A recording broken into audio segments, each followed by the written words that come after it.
अस्सलाम वालेकुम, आप देख रहे हैं इश्नाव में हूँ अली सरवर। नवाज शरीफ साहब की 2 दिन बाद वतन वापसी है और जिस तरह कहा था मरीम नवाज शरीफ साहिबा ने कि 2 दिन बाद नवाज शरीफ नहीं आ रहे बल्कि खुशहाली आ रही है और पाकिस्तान का बेहतरीन दौर वापस आ रहा है। अब इससे पहले हालांकि छोटे मियाँ साहब की हुकूमत रही 16 माह, वज़ीर आज़म पाकिस्तान रहे और इन 16 माह में ऐसी कारकर्दगी नहीं रही जिसके बारे में हम ये कहें कि आवाम को बहुत रिलीफ मिला हो, यानी महंगाई, गुर्बत, बेरोज़गारी में कोई कमी वाक़या हुई हो।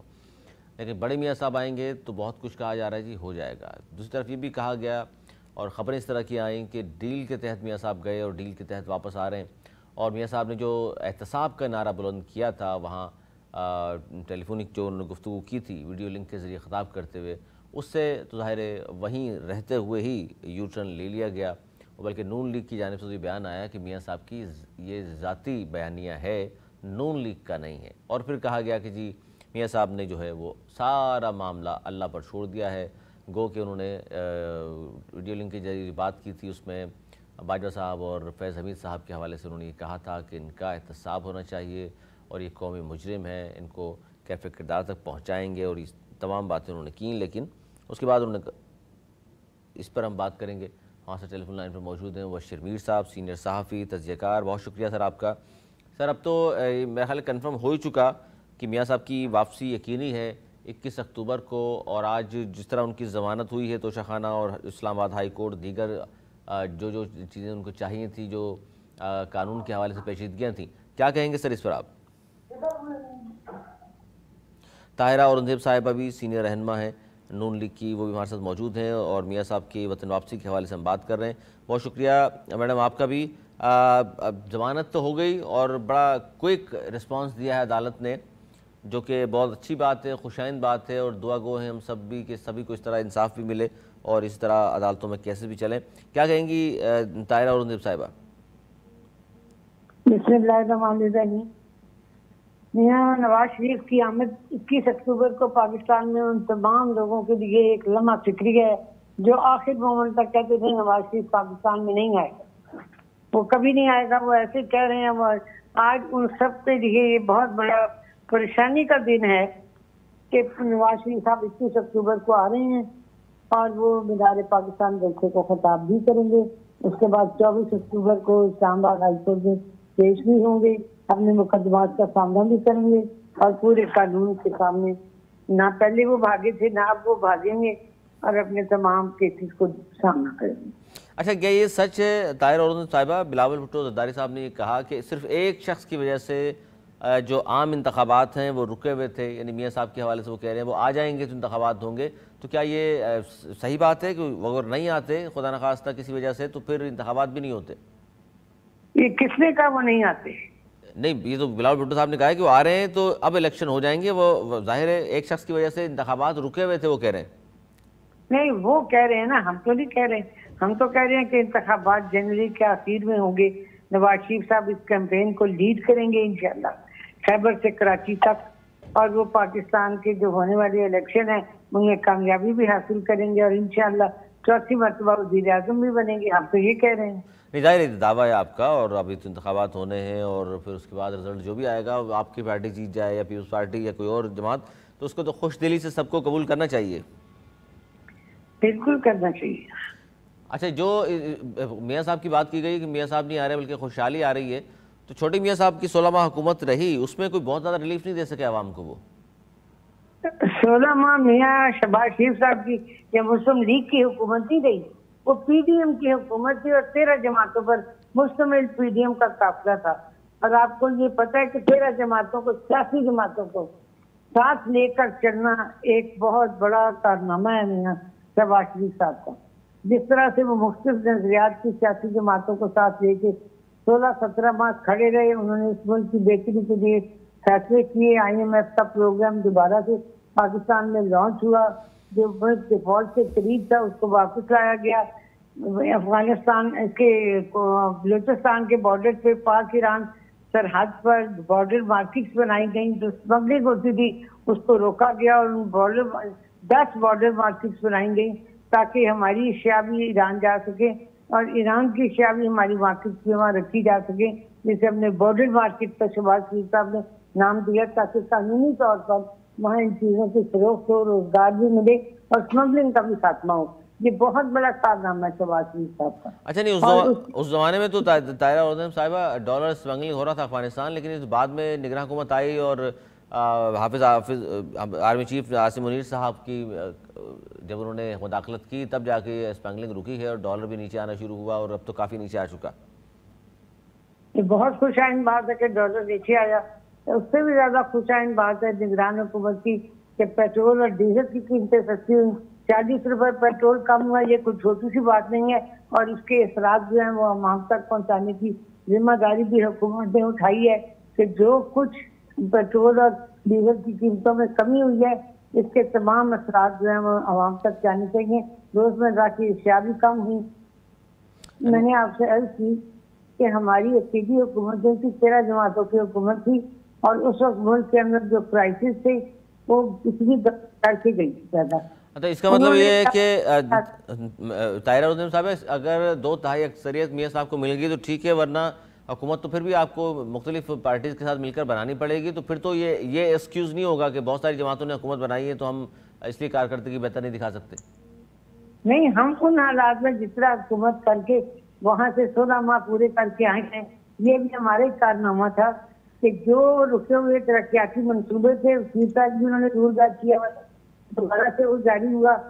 पाकिस्तान के अंदर जो जो तामीराती काम थे जो अभी स्टार्ट हुए थे और खत्म हुए थे, उन सबको 10 माह 12 माह की कलीन मुद्दत में शहबाज शरीफ साहब ने मुकम्मल करवाया। उनका इफ्तिताह किया गया। रावलपिंडी रिंग रोड मंसूबा था, रावल डैम का फ्लाईओवर था, भाराकोट का फ्लाईओवर था। ये वो मंसूबे हैं कि जो, और फिर उसके बाद मेट्रो बस उन्होंने चलाई शरामली चौक से एयरपोर्ट तक, और फिर मोटरवे का जो रास्ता कश्मीर हाईवे से एयरपोर्ट तक नहीं था वो भी बस चली, मेट्रो बस। तो ये इनको भी हमें ख्याल में रखना चाहिए। और फिर सबसे बड़ी बात उन्होंने मुस्तैद तलबात को टैबलेट जो लैपटॉप का स्कीम की, ये बहुत बड़ी बात है उन नावसाइज हालात में। और फिर उन्होंने दिन रात काम किया, जो कुछ मुमकिन हालात में कर सकते थे हम लोगों ने डिलीवर किया। सिर्फ हमने नहीं, पीडीएम के सारे वज़रा जो हमारे साथ थे उन्होंने भी दिन रात एक करके काम किया। बिलावल भुट्टो सरकारी साहब ने जो कि वजीर खारजा थे, उन्होंने मुल्क के मफाद में बेहतरीन अपनी पॉलिसियाँ ठीक थी, जो कि वो तो बिल्कुल तनहा करके इमरान खान साहब पाकिस्तान के चले गए थे। कभी साइफर डराया, कभी जान का खतरा बताया और कभी रास्ते मदीना को मैं नक्शा पाकिस्तान बनाऊंगा, पाकिस्तान में रास्ते मदीना होगी। और मैं वो तो नाकाम रहे ना, वो तो तायरा रोज़न साहब सही कह रही हैं। वो तो जो वादे वाइद किए गए थे, नहीं उन्होंने कहा मैं 1 करोड़ नौकरी दूंगा, 50 लाख दूंगा, नहीं दे सके। उन्होंने जो कुछ भी कहा कुछ कर सके। अच्छा, ये 3 वजीर आजम बने और उसने 3 मरतबा जो कहा उसको पूरा किया। अच्छा, पूरा किया। मैं जी तवक्कुफ कीजिएगा, मैडम तवक्कुफ कीजिएगा। मीर साहब भी मौजूद हैं, सीनियर सहाफ़ी मारूफ नाम पाकिस्तान का। मीर साहब क्या कहेंगे जो बात कर रही हैं तायरा औरंगज़ेब साहिबा की, ये सब कुछ तो मियाँ साहब ने किया और ख़ासतौर पर 16 माह की हुकूमत ने जो कहा वो पूरा किया। हालांकि उनकी हुकूमत पूरी नहीं की गई, उन्हें पहले वक्त से पहले हटाया गया, लेकिन मुस्लिम लीग ने गवर्नमेंट अपनी पूरी की और वो तमाम काम वो मुकम्मल करके गए जो उन्होंने कहे। लेकिन उन्होंने कहा दिन का खात्मा करूंगा, मैं पाकिस्तान में अमन लेकर आऊंगा। उन्होंने कराची की रोशनियां लौटाई, दहशतगर्दी का खात्मा किया, मोटरवे के जाल बिछाए और पाकिस्तान के अंदर तिजारत जो थी वो किस नेट पे थी, पाकिस्तान खुशहाली की किस जगह पे था। ये तो इंतखाबी मुहिम का बयानिया, ठीक है, ये आप जाहिर इंतखाबी मुहिम का बयानिया भी यही होगा ना आपके। नवाज शरीफ नाम है पाकिस्तान की खुशहाली का, तरक्की का, और नवाज शरीफ उम्मीद है इस पाकिस्तान के 25 करोड़ आवाम की। 25 करोड़ आवाम। चलिए मीर साहब, गुफ्तगू सुननी है आपने? मुबश्शिर मीर साहब, आवाज आ रही है आपको?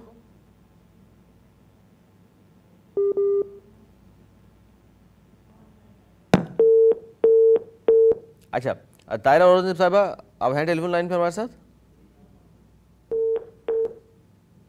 तायरा साहिबा, आवाज आ रही है आपको? अच्छा जी, लाइन में कोई प्रॉब्लम है, दोबारा रब्ता करते हैं उनसे। गुफ्तगू आपने सुनी नाज़रीन और दोबारा हम रब्ता कर रहे हैं। मुबश्शिर मीर साहब, आवाज़ आ रही है मेरी, पहुँच रही है आप तक? मुबश्शिर मीर साहब, आप हमें सुन सकते हैं? मीर साहब को भी गालिबन आवाज़ का कोई इशू है जिसकी वजह से नहीं पहुंच पा रही। आप मियाँ साहब की जो वतन वापसी है, जिस तरह अभी ताहिरा औरंगज़ेब साहिबा ने फरमाया कि जी वो वतन वापस आ रहे हैं तो खुशहाली आ रही है, पाकिस्तान का बेहतरीन दौर वापस आ रहा है, ये सारे ज़ाहिर दावे हैं, वादे हैं। और ये ख़ासतौर पर जैसे मैंने कहा कि ताहिरा औरंगज़ेब साहिबा की जो गुफ्तगू है, ये इंतखाबी मुहिम में जो बयानिया होगा नून लीग का, वो है कि जी मियाँ साहब ने जो 3 हुकूमतें की, 3 बार वज़ीर-ए-आज़म पाकिस्तान रहे वो, और ये बात दुरुस्त है कि मुकम्मल 5 साल जो अपने दौरे हुकूमत किसी भी टेन्योर में मुकम्मल नहीं कर सके। यही पीपल्स पार्टी के साथ भी हुआ। मोहतरमा बेनज़ीर भुट्टो शहीद जो हैं वो भी 2 बार वज़ीर-ए-आज़म पाकिस्तान रहीं और उम्मत मुस्लिमा की पहली खातून वज़ीर-ए-आज़म थी, उन्होंने भी कंप्लीट नहीं किया। अब यही बात जो है, खान साहब हैं जेल में मौजूद हैं, वो भी ये कर रहे हैं, उनके जो उनके कारकुनान हैं, जो उनके वोटर सपोर्टर हैं कि जी खान साहब को कंप्लीट नहीं करने दिया गया। अब इस पर मौक़िफ़ ये है नून लीग का और इत्तेहादी जमातें जो रहीं पीडीएम में शामिल थीं उनका कि जनाब 16 माह हमने हुकूमत की। मुबश्शिर मीर साहब, आवाज़ आ रही है आपको? मुबश्शिर मीर साहब, आवाज़ पहुँच रही है आप तक?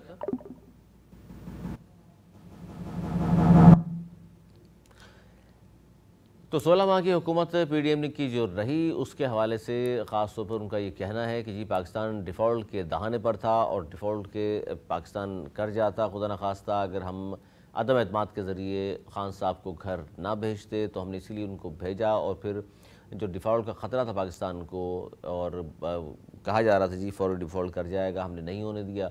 लेकिन ये और बात है कि आम लोगों की अगर हम बात करें तो ख़त ग़ुरबत से नीचे रहने वाले लोगों की तादाद जो है 60% हो गई है। और मुबश्शिर मीर साहब, सुन सकते हैं आप मुझे? जी जी बिल्कुल, आवाज़ आ रही है आपकी। अच्छा मीर साहब, ताहिरा औरंगज़ेब साहिबा से गुफ्तगू हुई तो उन्होंने ये फरमाया है कि जनाब मियाँ साहब के तीनों अदवार का नक्शा उन्होंने खींच दिया, जिससे लगता यही है कि इंतखाबी मुहिम में यही बयानिया होगा कि जी मियाँ साहब ने जो 3 बार वज़ीर-ए-आज़म पाकिस्तान रहे तो यही है कारहाय नुमाया सर अंजाम दिए है, इसी बुनियाद पर वो वोट मांगना चाहते हैं। जबकि 16 माह की हुकूमत पर जब बात की जाए नून लीग से तो वो कहते हैं कि जी 16 माह में सबसे बड़ा हमारा जो कारनामा था वो ये था कि डिफ़ॉल्ट के बिल्कुल दहाने पर पाकिस्तान खड़ा हुआ था, हमने बचा लिया है। आप क्या समझते हैं सर? बहुत शुक्रिया। सबसे पहले तो मैं आपकी तरह दुआ मांगना चाहता हूं जो आपने दुआ मांगी है प्रोग्राम के शुरू में। आपने कहा कि जिस तरह स्पीडी किस्म का जो है वो रिलीफ जो है वो मियां नवाज शरीफ साहब को मिला है, जी जी, अल्लाह करे पाकिस्तान में जितने लोग जो हैं वो सियासी कैदी हैं या अदरवाइज उनके साथ केसेस हैं, उनको भी इसी तरह का स्पीडी रिकवरी मिले, स्पीडी इंसाफ मिले, स्पीडी उनके जो है वो मामला जो अदालतों में फंसे रहते हैं, जो दादा केस करता है और पोता जो है उसको जो है उसका रिजल्ट मिलता है, वो सबसे पहले वो मियां साहब जैसी किस्मत वो भी लेकर आए और सब लोग जो हैं पाकिस्तान के अदल और इंसाफ के तकाजे पूरे होते हुए पाकिस्तान की अदालतें सबको इसी तरह रिलीफ दें। बिल्कुल जी, आमीन। तो ये एक हम भी दुआ मांगते हैं, अल्लाह करे कि पाकिस्तान जितने जो है वो सहूलतें मियां साहब को मिली हैं काम शहरी को भी मिल जाएं। बाकी ये है कि जाहिर है कि वो मैं उनकी बात इस तरह लूंगा कि वो जाहिर है उनकी कारकुन है, उनकी रहनुमा है, तो जाहिर है अपने लीडर के लिए जो है उन्होंने ऐसे ही कलमात कहने थे और उन्हें कहने चाहिए।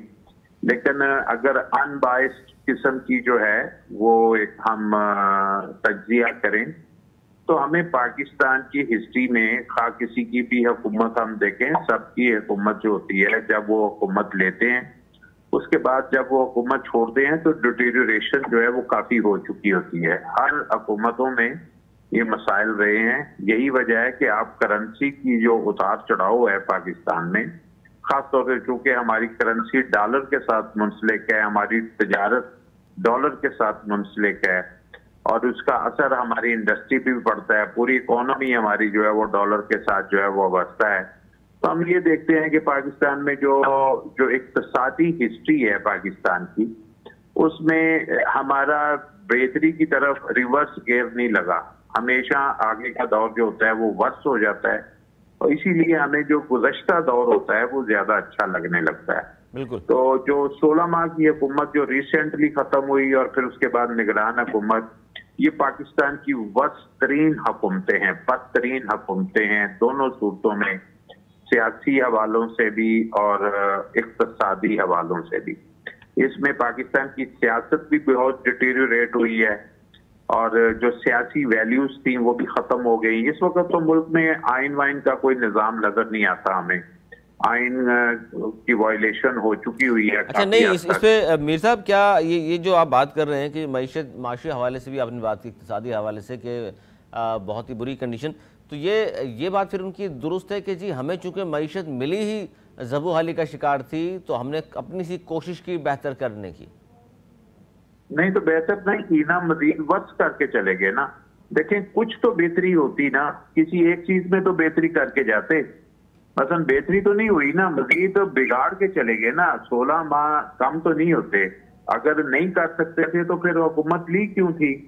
और ये कहना कि चूंकि 13 पार्टियां थी तो लिहाजा हो नहीं सकती, तो भाई 13 पार्टियां जो हैं वो नाकाम हुई हैं, तो फिर सारी 13 की 13 नाकाम है, तो फिर किस बुनियाद पे अगला इलेक्शन वो जीतना चाहते हैं। मीर साहब उनका मौक़िफ़ ये था जिस पर मैंने सवाल किया उनसे, वो ये कहती है 13 पार्टियों की हुकूमत चलाना मुश्किल होता है, यानी कि सबको खुश करना, फिर उनकी बातें सुनना। हुकूमत लेना क्यों जरूरी होता है? सुने अगर चलाने से पहले ये सोचना चाहिए, इसका मतलब है कि उनका पॉलिटिकल विजडम नहीं है। नहीं, अच्छा सुने तो सही सर, मेरे साहब मैंने मेरे साहब कदा कलामी माजरत सवाल मैंने फिर ये किया उनसे कि अगर मियाँ साहब अब आ गए हैं और इलेक्शन होते हैं, मियाँ साहब को 2 तिहाई अक्सरियत नहीं मिलती और फिर दोबारा इन्हीं पार्टियों के साथ मिलकर हुकूमत बनाएंगे, तो फिर ये एक्सक्यूज पेश किया जाएगा कि जनाब चूंकि 8, 10, 15 पार्टियां मिलकर हुकूमत में खड़ी हुई हैं तो हम कुछ नहीं कर सकते। तो कह रहे नहीं है Pakistan, sorry to interrupt, Pakistan की इस वक्त सिचुएशन भी यही है कि कोई भी पार्टी जो है इस वक्त अक्सरियत उसी सूरत में ले सकेगी अगर बड़ा फेयर इलेक्शन होता है। तो जो हमें सर्वेज आ रहे हैं, जो अवामी सर्वेज आए हैं, उसमें जो पॉपुलैरिटी सबसे ज्यादा जो आई है वो तो तहरीक इंसाफ की आई है। अगर उन्हें इलेक्शन में लेवल प्लेइंग फील्ड नहीं मिलती तो इसका मतलब है कि इलेक्शन की साख भी मजरू होगी और उसके बाद जो इलेक्शन के रिजल्ट्स होंगे वो भी बड़े डिफरेंट से निकलेंगे। नहीं तो आपका सर सियासी तज़िया क्या है? आपने तो लेवल प्लेइंग फील्ड की बात कर दी। मुझे लेकिन लेवल प्लेइंग फील्ड ये होती है कि सबको इक्वल अपॉर्चुनिटीज हो कैंपेन करने की। नहीं तो पीटीआई आपको नजर आ रही है सर इलेक्शन में जो हालात चल रहे हैं? हालात चल रहे हैं उसमें तो नहीं नजर आ रहा, उसमें तो लग रहा है कि उनको इसी तरह फिक्स किया जाएगा जैसे फिक्स किया जा रहा है। तो फिर मुकाबला किसका होगा सर?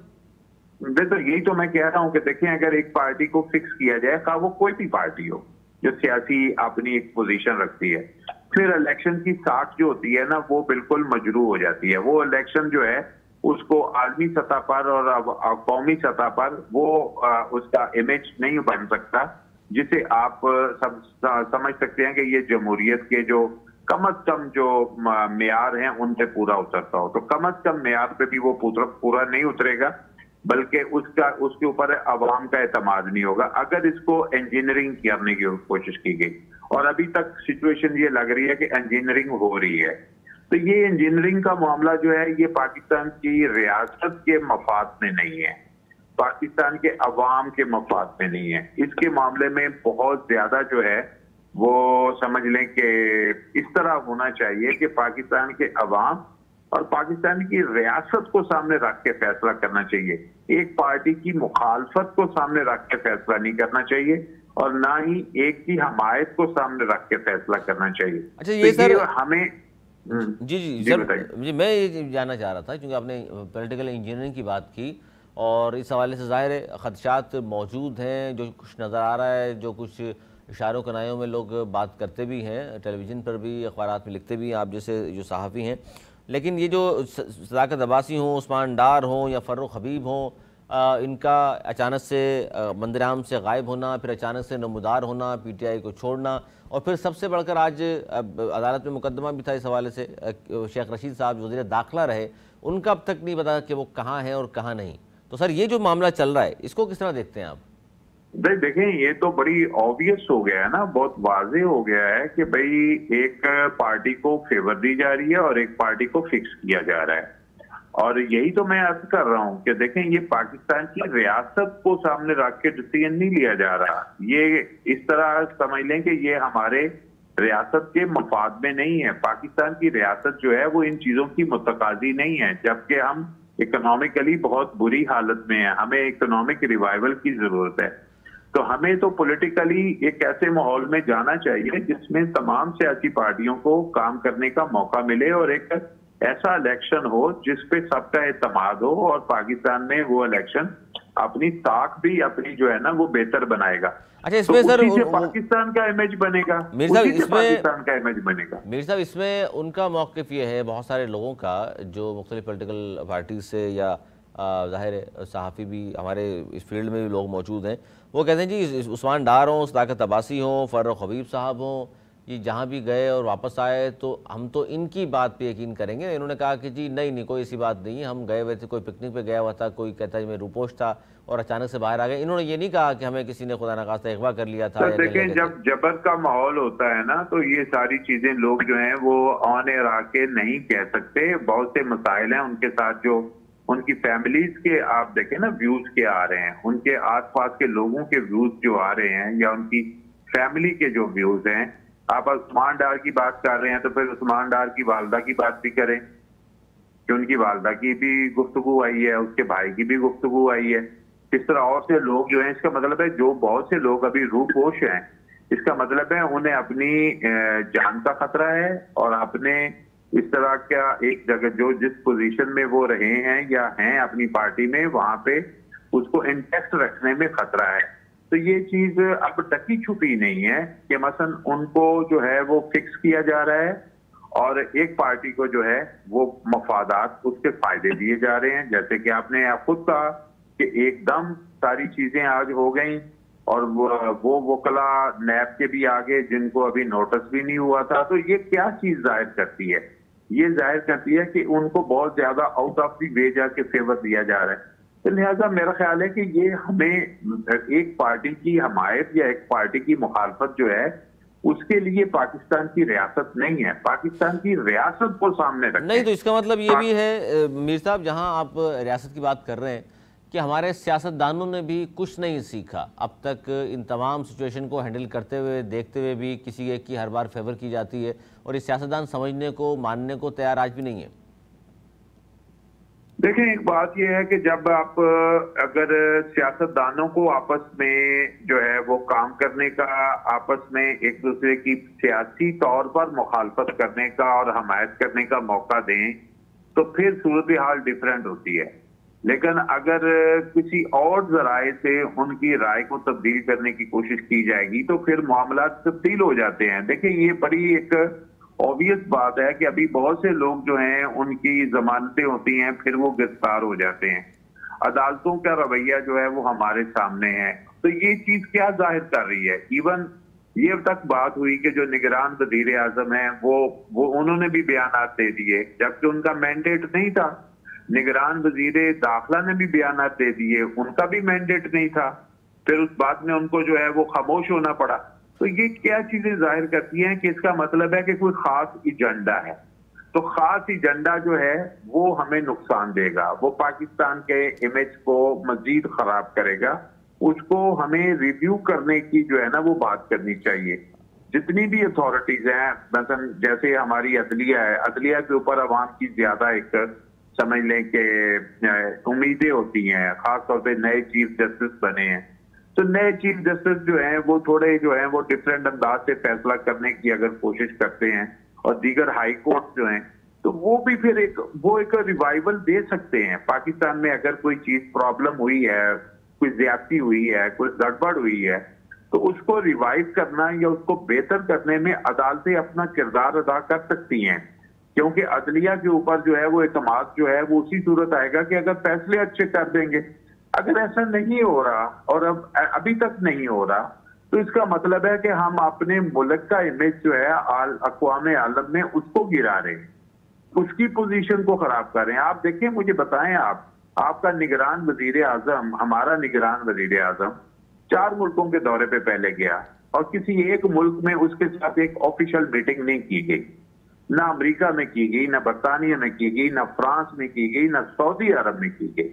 तो ये क्या चीज जाहिर करती है कि हमारी रियासत का इमेज जो है वो डिस्टर्ब है इस वक्त। आलमी बरादरी और हमारे दोस्त मुल्क जो हैं वो हमारे फेवर करने में या हमारा साथ देने में हिचकिचाहट महसूस कर रहे हैं। अच्छा मीर साहब, हमें इस चीज को देखना चाहिए। बिल्कुल। अच्छा मीर साहब, ये बताइए कि एक तरफ आपने ये कहा कि जी आने वाले इलेक्शन में आप खान साहब को तो नहीं देख रहे, जिस तरह के ज़ाहिर वाक़यात हो रहे हैं, और ख़ासतौर पर पॉलिटिकल इंजीनियरिंग की आपने बात की। अगर इसकी चीज का तसलसल बरकरार रहा जी जी। अच्छा, इस पर सर तो फिर मुश्किल हो जाएगी। जी, गुज़िश्ता दिन ये खबर भी बड़ी अहम थी कि वज़ीर इत्तलात हैं मुर्तज़ा सोलंकी साहब, उनकी मुलाकात हुई थी शफ़क़त महमूद से, PTI के जो सीनियर रहनुमा हैं और साहब का ब्यूरोक्रेट भी हैं, तो जिससे लगा है PTI की जानिब से बयान भी जारी किया गया कि जी निगरान हुकूमत ने राब्ता कर लिया PTI से। तो आपको लगता है कि ये राब्ते अगर इस तरह के हुए हैं तो फिर कहीं ना कहीं लगता ये है कि PTI तो होगी, खान साहब हो ना हो इलेक्शन में, लेकिन कम से कम उनकी पार्टी होगी?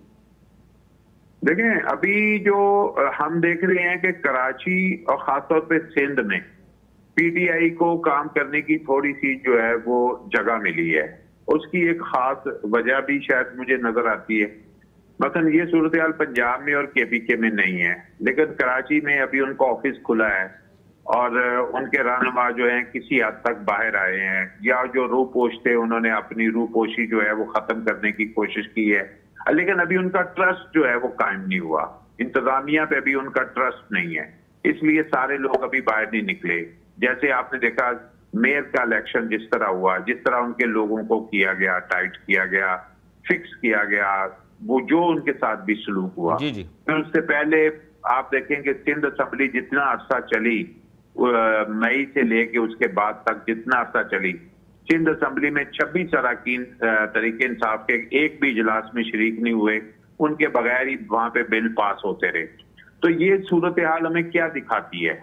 और ये सूरत हाल हमें दिखाती है कि मसलन एक खास तौर पर जो है कुछ लोगों को टारगेट करना, अभी उनको अगर यहाँ पे काम करने के लिए जो है वो समझ लें एक तरह की आजादी मिलना शुरू हुई है, तो सिर्फ सिंध की हद तक जो है वो मुझे लगता है कि मिल रही है। और उसकी वजह शायद ये भी नजर आती है कि हो सकता है कि उनका अलायंस जो है, कि नया अलायंस जो सिंध के अंदर बनने की एक शक्ल बन रही है, उसके ऊपर बात हो रही है, कुछ हद तक हो गया है, शायद उनको उसको वो ज्वाइन कर लें और वो शायद अगेंस्ट पीपल्स पार्टी हो। यहाँ पे ये सूरत हाल है। ग्रैंड अलायंस बन रहा है, जो ग्रैंड अलायंस बनने जा रहा है उसमें जाहिर है फजल रहमान साहब, MQM, GDA और दीगर शामिल होंगे, तो आप कह रहे हैं उसमें PTI भी हो सकती है? वो सिर्फ मुझे सिंध की हद तक ज्यादा लग रहा है, पूरे मुल्क की हद तक नहीं लग रहा, क्योंकि यहाँ पे सिंध को एक डिफरेंट अंदाज से हैंडल किया जा रहा है। नहीं तो बाकी मुल्क के जो भी सर मुख्तलिफ अंदाज से हैंडल किया जा रहा है। मेरे साहब, जो भी वो जाहिर है इस तरह के अलायंस बनते हैं तो हम और आप जानते हैं कि किस तरह बनते हैं, कौन बनाता है, तो इसका मतलब है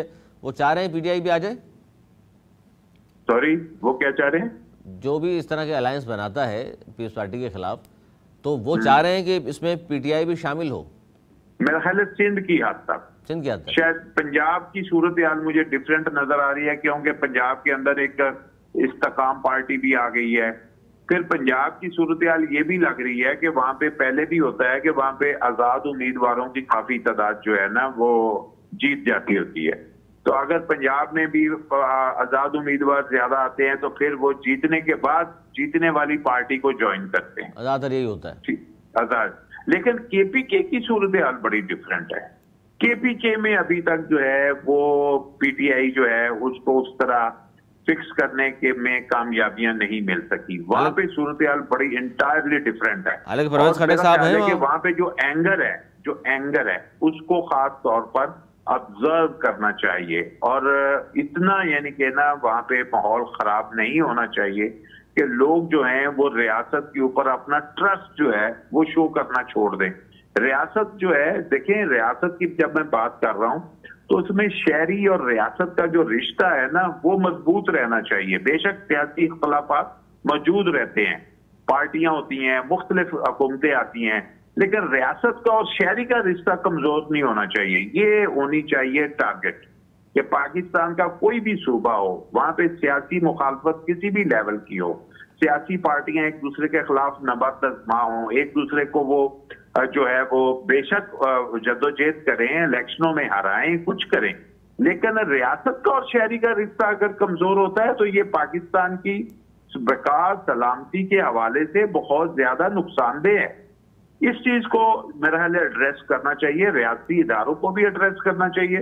अदलिया को भी इस चीज को ऑब्जर्व करना चाहिए कि कोई ऐसी चीजें वो उनके हाथ से नहीं होनी चाहिए जिसमें अब इस मुल्क का शहरी जो है वो अपनी रियासत के साथ जो है ना वो नाराज हो जाए। बिल्कुल, उसको देखना चाहिए। और रियासत से नाराज क्यों होगा? जब नाइंसाफी बढ़ जाएगी। अगर नाइंसाफी बढ़ जाती है तो फिर उसका रियासती इदारों पे जो एतमाद है वो मुतज़लज़ल होता है। इस चीज को मेरा ख्याल है और ये बहुत खतरनाक बात होगी। बहुत शुक्रिया मोहसिन मीर साहब, मारूफ साहब, तजज़ियाकार हमारे साथ मौजूद थे। ताहिर औरंगज़ेब साहिबा का भी बहुत शुक्रिया, उन्होंने हमें ज्वाइन किया और मियाँ साहब की वतन वापसी के हवाले से बात की। मीर साहब ने भी अपना खुसूसी तज़िया भी हमें दिया, इंतखाबात के हवाले से भी, ख़ासतौर पर नून लीग और PTI होगी नहीं होगी, खान साहब होंगे नहीं होंगे, गुफ्तगू आपने सुनी। ये था हमारा आज का प्रोग्राम। अगले प्रोग्राम तक के लिए मुझे मेरी टीम को दी इजाज़त। बोले की बात।